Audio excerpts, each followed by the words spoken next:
being an unpaid question. But let's see what it says. Why do you all accept the pastor as a mandatory reporter? Because he is one. When we also know all across the country, pastors in Christian denominations are ritualistically covering up child SA. Well, the fact that other pastors are bad does not mean that this one pastor who accepted and did his duty was bad.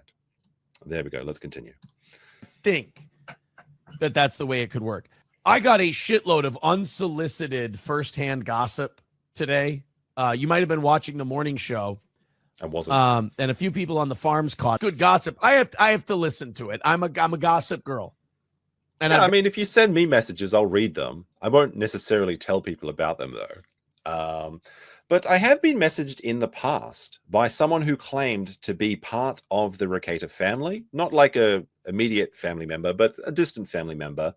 And they kind of talked to me a little bit about the distress of the entire situation, but I never really talked about it because it didn't really seem like something that it was very relevant, honestly. Like it felt like it'd be exposing a bit of someone's like vulnerability.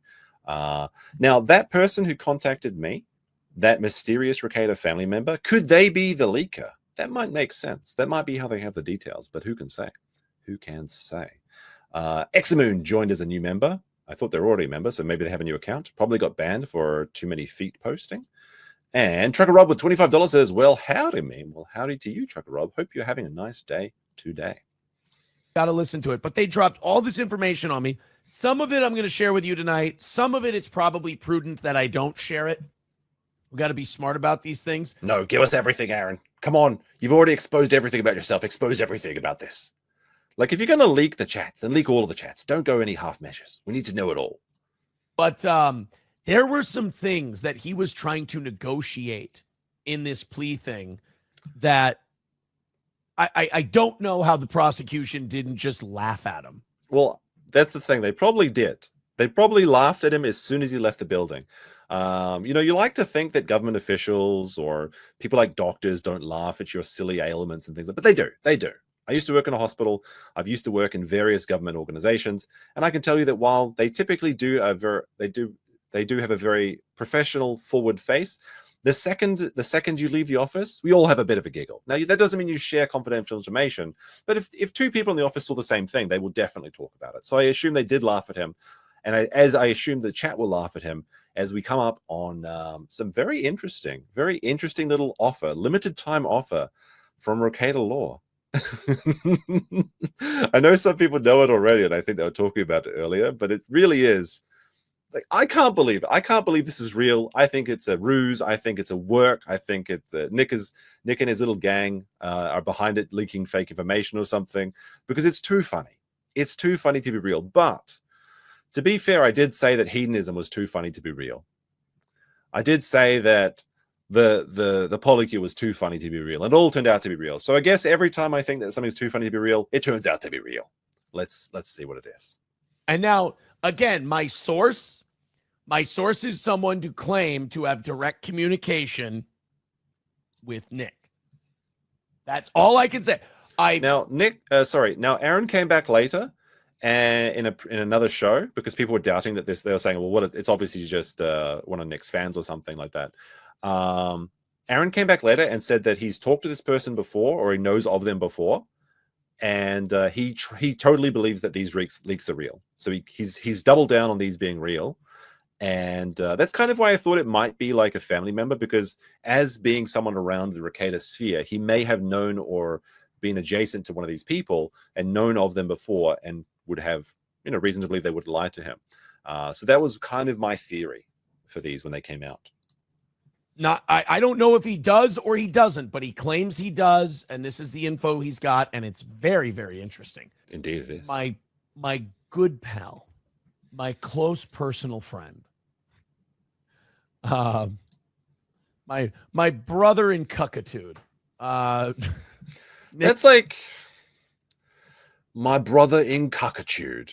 Like, that's when you pull the grenade just as you're dying in like Modern Warfare or something, right? Like, it's the murder-suicide.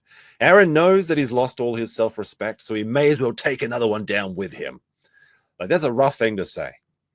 I mean, I guess unless you enjoy the humiliation, which is totally possible. But it is worth reminding people that both of these men are cuckolds.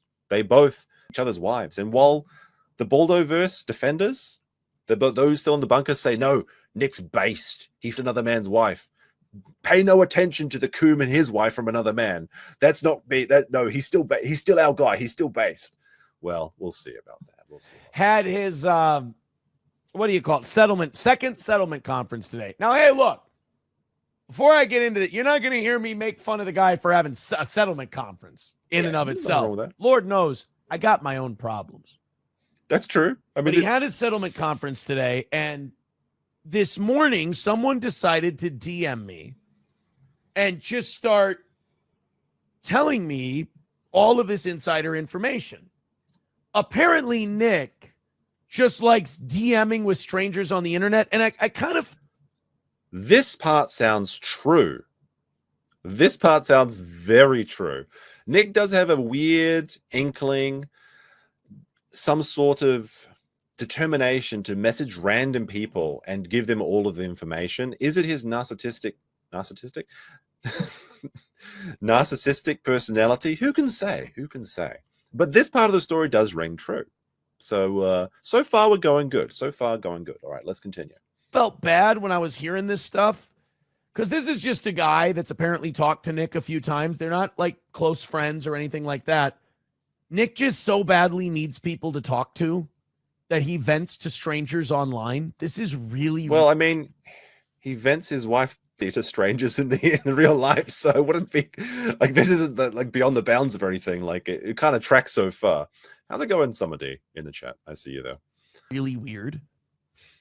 And this guy sent me a bunch of stuff and said, I thought you would be interested in this. Some of it I can talk about on the show. Some of it I can't. It's looking... Okay, so at first when I heard that, like when Aaron said he can't share everything, I was like, no, share everything. I just remembered that, and the chat actually reminded me, that Aaron can't legally talk about Kayla. He has a restraining order against her in the revenge pornography case. So that's fair. That's fair. He can't talk about Kayla. So we'll continue with that in mind, that Aaron maybe have to change the story and exclude some information because of his legal requirements, which is very, very sad. But it is what it is, as they say. Like a guilty plea. There is a plea hearing scheduled for January 25th. And I believe the plea hearing will be a confirmation of the deal they came to today. That sounds reasonable. Now, people have been theorizing for a long time now what took him so long, what took Nick so long to plead guilty.